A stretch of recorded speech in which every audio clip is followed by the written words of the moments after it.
Meus amigos, minhas amigas, mais uma vez, um abraço a todos. Estamos aqui para a gente continuar aquela nossa conversa, colocando a terceira pecinha, do nosso quebra-cabeça. Hoje nós vamos falar da lição 80 do livro Ideal Espírita, que é o salário da abnegação. Vamos lá, eu vou começar essa história com um caso, com um exemplo que o próprio autor nos traz no seu capítulo, que ele fala do professor. Aquele professor que apenas procura cumprir determinado plano de aula, dedicando-se exclusivamente ao mistério que lhe é próprio, dentro do limite mínimo, do tempo que ele tem. Ele recebe a sua paga integral do serviço nos honorários que percebe. Fez o básico, ele já é remunerado para isso. Todavia, aquele que transfigura o magistério em sacerdócio, ajudando aos discípulos nos horários extraescolares, esmerando-se em estudos contínuos da matéria, que leciona, para superar o programa rotineiro, habilita-se a crédito extraordinário, de vez que demonstra rendimento superior ao exigido pelos próprios encargos. Semelhante educador receberá naturalmente um salário maior, a que faz justo, pela abnegação que revelou. Muito bem. Isso nos planos terrestres, vamos colocar assim, no seu trabalho aqui na Terra. Todo aquele que excede o seu horário, aquele que esmera, por algo melhor na sua profissão, ele recebe ou hora extra, ou ele vai receber uns prêmios, sejam eles honoríficos ou mesmo remuneratórios. Mas, enfim, pensemos nisso, vamos transpor isso para as questões divinas. Será que é do mesmo jeito? Vamos lá. Vamos entender primeiro o que é a abnegação. Do latim ab, que é para fora. E negação é de negar-se. Então, negar-se para fora. Negar-se para que o que está fora sobreponha-se, sobreviva, se destaque. Então, a abnegação é a ação de desapegar-se de suas próprias vontades por uma causa ou pessoa superior. É sinônimo de altruísmo, renúncia, desinteresse.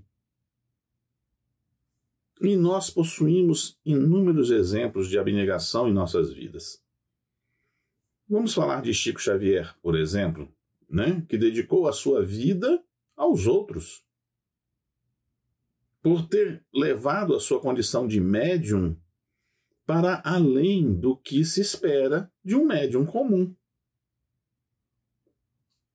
Quantas horas do dia você imagina que Chico dedicou a ele próprio? Depois que ele saía do trabalho e depois que ele se aposentou? Quantas noites de sono reparador, de 6 ou 8 horas, teve em sua encarnação? Muito poucos, Quantas vezes cansado, com dores, com fome, com sono mesmo, deixou de atender a alguém que batesse a sua porta? Viveu cercado de amores sem ter uma pessoa para chamar de minha querida, meu amor? Bezerra de Menezes é outro grande exemplo. Dedicou sua profissão para servir, Independentemente da condição do paciente, se o paciente tinha condições de pagar ou não, a condição social desse paciente, o local onde esse paciente estivesse, o horário, não importava. Não importava nem mesmo a sua própria família. Que se alguém na família estivesse doente, ele não parava com os seus atendimentos.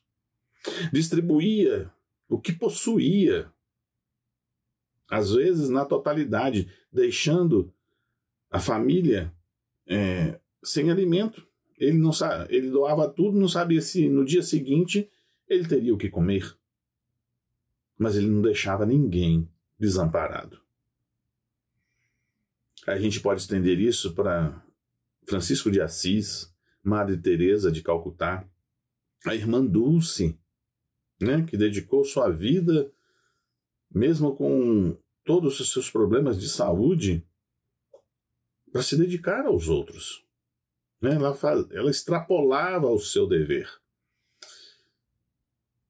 Agora, existem outros exemplos conhecidos, ou menos conhecidos, melhor dizendo, e outros ainda que a gente nunca ouviu falar.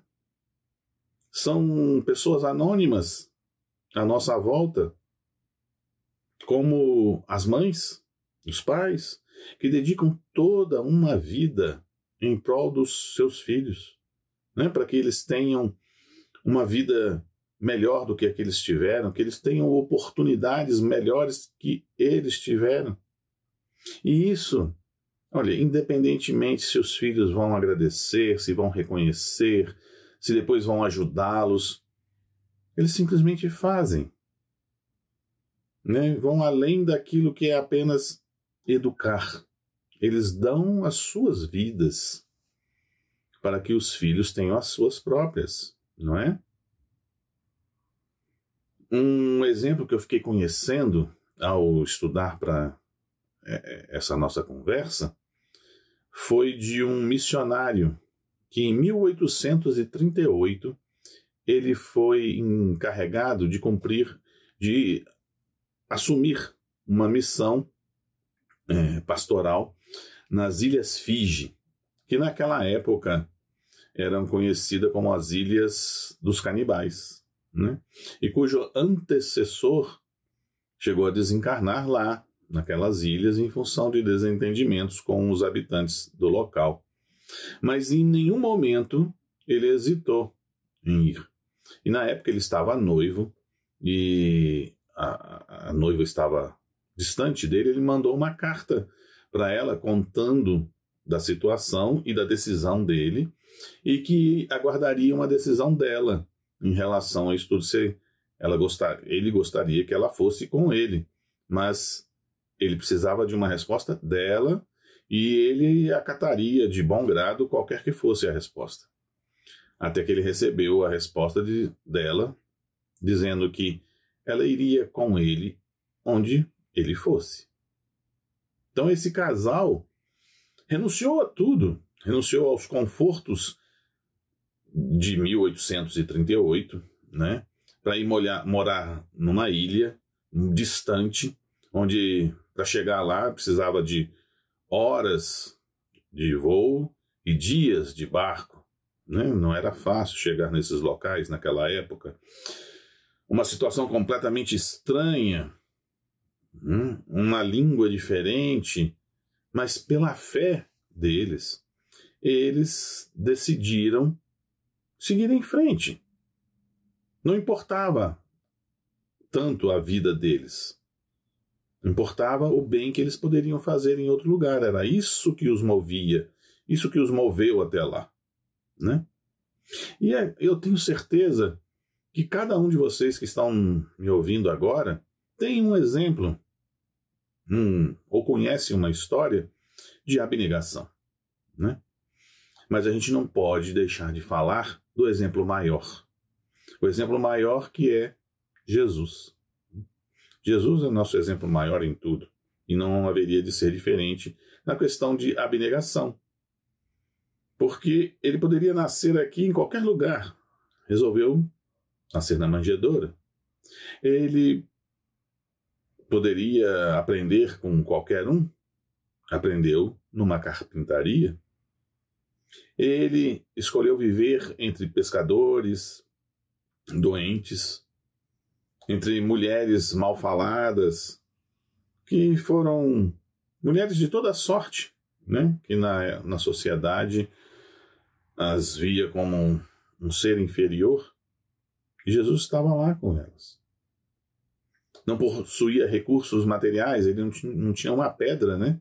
para chamar de seu travesseiro, e ele não deixou ninguém sem assistência.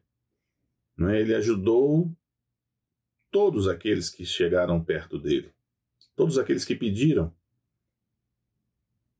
mesmo sem ter recursos materiais. Não abandonou nem a Judas, nem a qualquer um outro que não acreditasse nele, ou que agisse por trás de forma a afrontá-lo, a questioná-lo, a colocá-lo em prova. Ele não desmereceu nenhum deles, não deixou de pensar bem para nenhum deles, não é? E aí cabe lembrar que ele precisou de mais de 1000 anos para reduzir sua luminosidade, não é? Para que ele pudesse estar aqui conosco. Vejam, 1000 anos para que ele se retraísse para não nos ferir, não nos machucar. Isso é muita abnegação.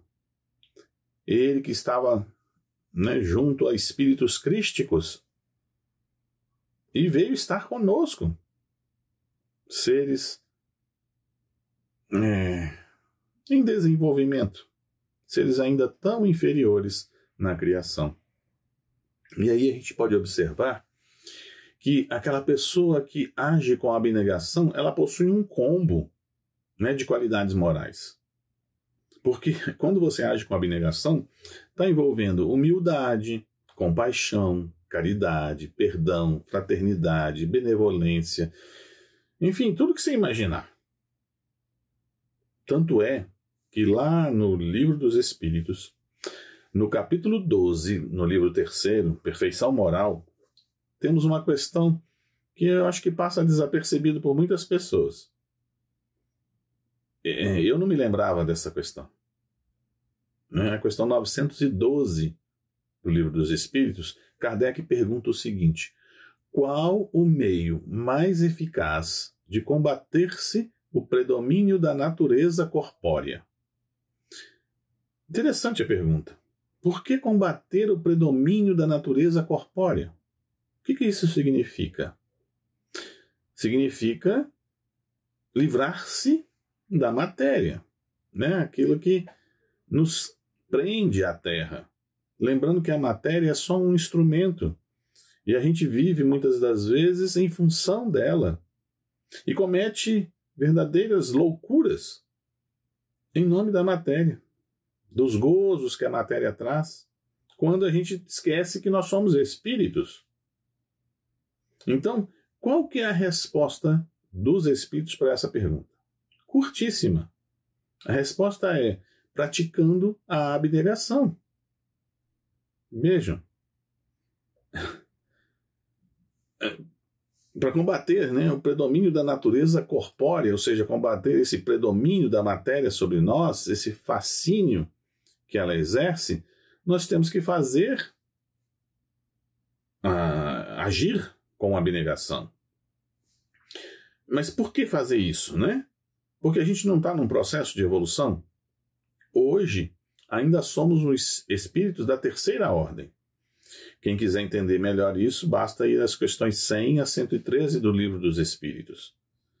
Nós, espíritos da 3ª ordem, somos ainda imperfeitos, né? Há a predominância da matéria sobre o espírito, propensão do mal, ignorância, orgulho, egoísmo e todas as más paixões que lhes são consequentes. Se desejamos evoluir, precisamos nos livrar da matéria e tudo mais que nos caracterizam, né? Como espíritos que estão sob essa condição. E quando eu falo livrar da matéria, né? É não deixar que ela exerça um predomínio sobre nós. Então, a abnegação é a antítese do orgulho, da vaidade, do egoísmo. E vamos lembrar, vai além daquilo que simplesmente nos compete.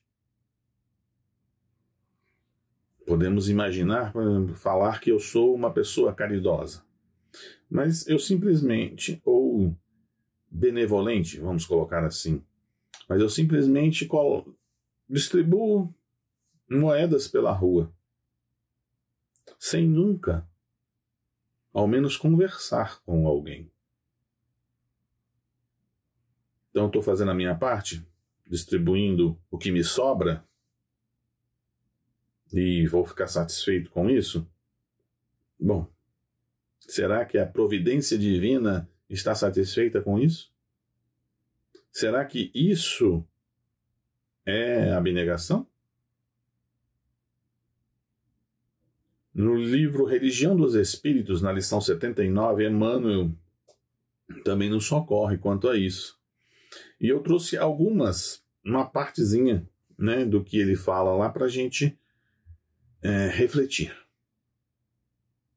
Supérfluo que nos enfeita é carência que aflige os outros. Será que eu não estou exagerando naquilo que é para mim? Será que eu já não estou passando muito do necessário e estou trabalhando só com o supérfluo? Com certeza, tudo o que me sobra está faltando a alguém. Será que eu não tenho que ver isso com outros olhos? O grande egoísmo da humanidade é a soma dos pequenos egoísmos de cada um de nós. A humanidade está assim, a sociedade está assim. Por que será? A sociedade é diferente. Eu não estou incluído na sociedade, eu não faço parte dessa sociedade. O que eu estou fazendo de diferente? Como eu estou sendo exemplo naqueles que me cercam? Porque sofrer por obrigação é resgate humano, mas sofrer para que outros não sofram é renúncia divina. Essa frase eu gostei muito dela, né? Porque sofrer por obrigação, porque nós estamos neste planeta Terra, nós somos imperfeitos, a gente erra demais, e aí a gente sofre como resgate, para pagamento, né? Vamos colocar assim, dos nossos débitos. Porque a gente geralmente faz os outros sofrer.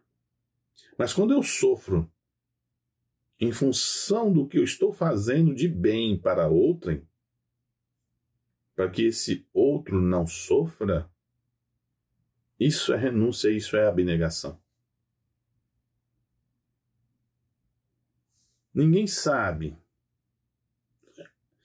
E olha, não precisa de ser coisa de mártir, não. Tá? Eu vou dar um exemplo que acontecia na minha família, por exemplo. Meus pais deixavam de comer carne para que eu comesse carne quando eu era pequeno. Porque eles entendiam que para eles não iria fazer falta, mas para o meu desenvolvimento, né, do corpo e da mente, não podia ficar sem a carne. Isso era um sacrifício para eles.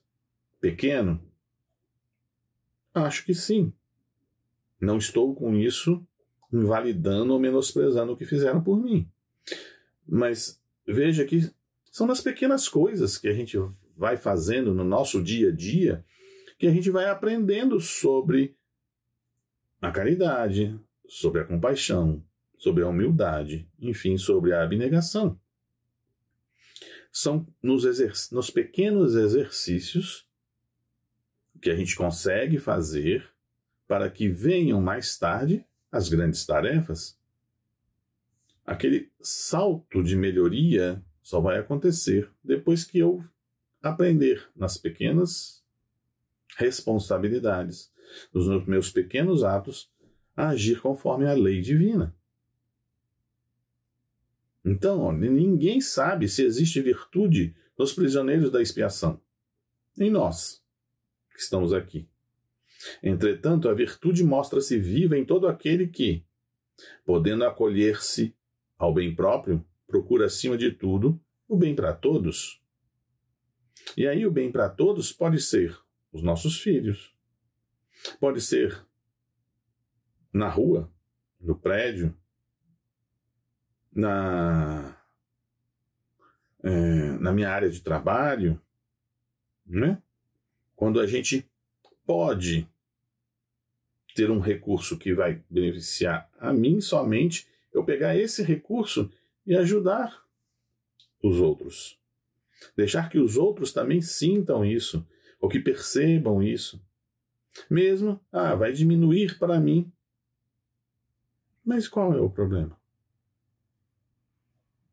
Para eu estar bem, quem está ao meu lado tem que estar bem também. E o diminuir numa situação dessa não quer dizer que eu terei menos.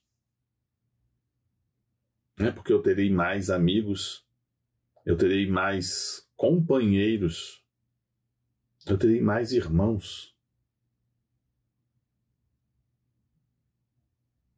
Não vale, pois, reclamar a abnegação dos outros para a melhoria do mundo, porque o próprio Cristo nos ensinou, à força de exemplos, que a melhoria do mundo começa em nós. Né? É a nossa tarefa.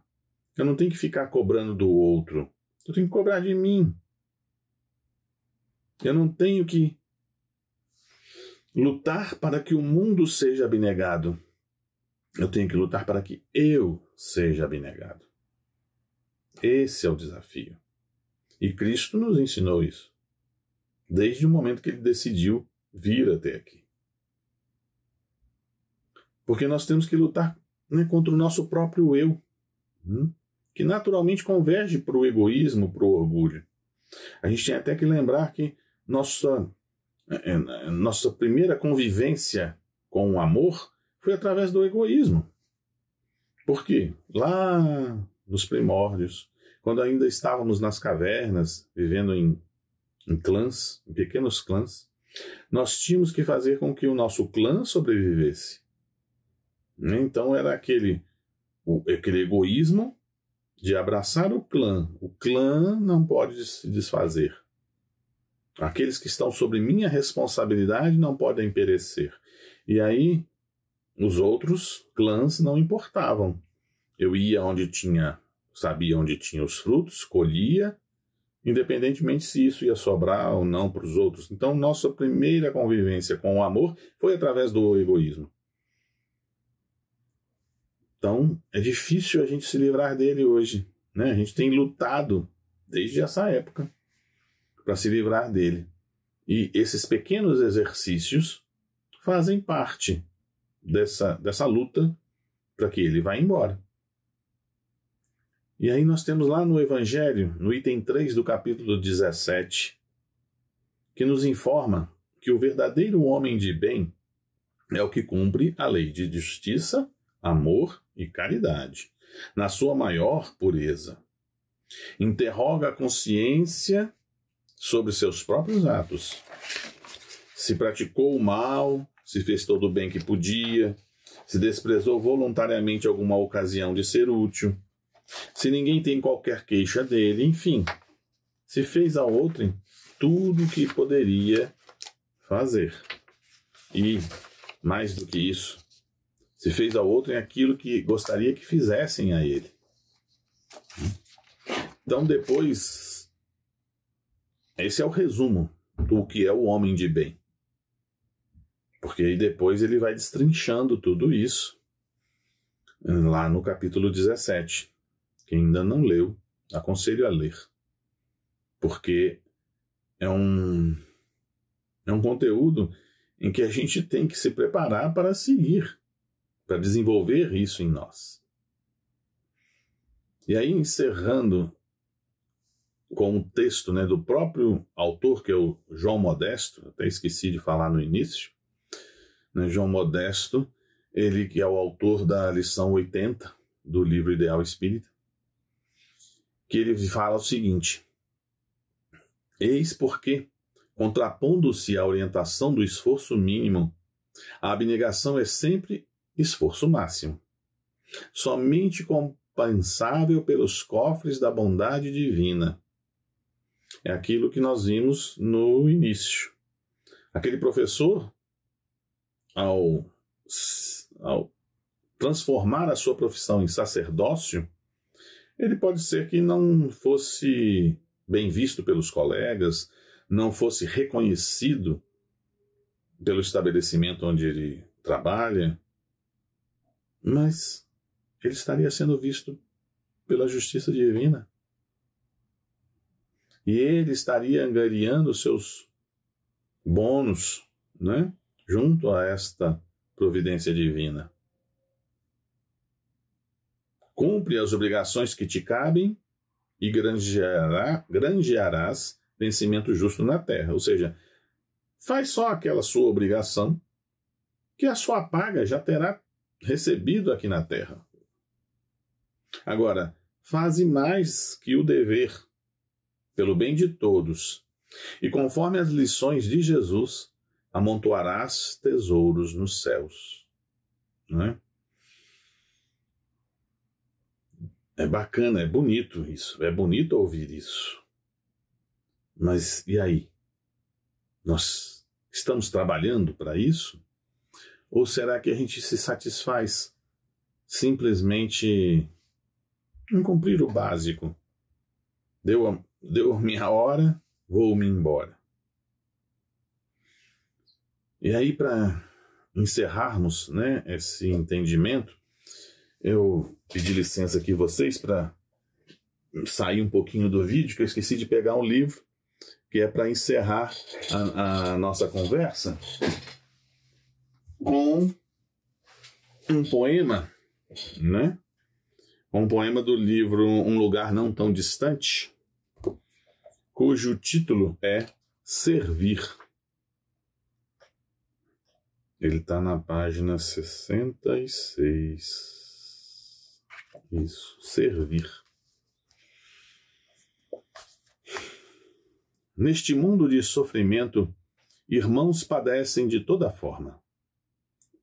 Tudo fruto do desentendimento da lei maior que nos contorna. Quisera eu ser o pão que alimenta toda a gente, acalmar o estômago do irmão, deixando-o mais contente. Pudera ser eu o dinheiro, com seu poder material, auxiliaria o mundo inteiro, ficando eu para o final.